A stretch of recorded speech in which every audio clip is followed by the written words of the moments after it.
கல்ல தண்ணியில போடுறோம், தண்ணியை மேல கொண்டு வரோம், நீர் மட்டத்தை உயர்த்துறோம் இன்னைக்கு. என்ன பண்ற மாமா கைண்ட்ல தனியா?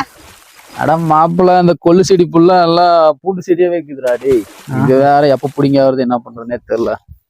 செடியெல்லாம் வீணா போயிருந்தா. சரி, என்ன எந்த பக்கமா சவுண்ட் வந்து நிக்குது? எந்த பக்கமா? என்னன்னு தெரியலையே. பாப்பா என்னன்னு பாக்கலாம். சரி இருப்போம். ஏன்னா மாமா கிணத்துல ரொம்ப நேரமா சவுண்ட் கேட்டுனே இருக்குது, நீ பாட்டுன்னு கம்முன்னு வேலை செஞ்சுனே இருக்கிற. என்னன்னு தெரியலையடா, நீதான் சொன்னதப்புறம் தான் எனக்கு தெரியுது. என்ன பிரச்சனைன்னு தெரியலையா? சீக்கிரம் போய் என்னன்னு பாக்கலாம். டேய் தம்பி, என்னத்துக்கு கிணத்துல கல்லு போட்டுக்கிற?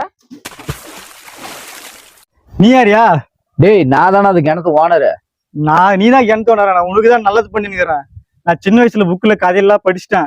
காக்காவே 5 அறிவு உள்ள காக்காவே கல்லு போட்டு நீர்மட்டத்தை ஏத்துது. நீ விவசாயம் பண்றதுக்கு நான் கல்லு போட்டு நீர்மட்டத்தை ஏத்தி கொடுத்துருக்கிறேன். உனக்கு நல்லதான் ஏன் பண்ணிருக்கிறேன். இந்த கல்லெல்லாம் எடுத்து போட்டு நீர்மட்டத்தை உயர்த்த போறேன். நீங்க வந்து என்னன்னு வந்து நின்னு பாரு. இந்த கல்லு எல்லாமா கரெக்டா உயரும். இதே மாதிரி நம்ம எல்லா கல்லையும் போட்டு உயர்த்துறோங்க. இப்ப பாரு ரொம்ப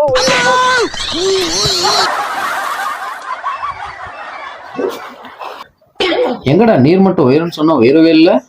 பாத்தியாடி பார்வதி என் பிள்ளையோட அறிவை? இந்த உலகத்துல மக்க மனுஷ தோண்ட காலத்துல இருந்து இப்படி ஒரு விளக்கத்தை யாரா சொல்லியிருக்காங்களா? இல்ல யாருக்காவது தோணி இருக்கணும்? இவ்வளவு சிந்திச்சுக்கிட்டாலே இந்த பயப்புள்ள இந்த வயத்துல கிடந்திருக்கா.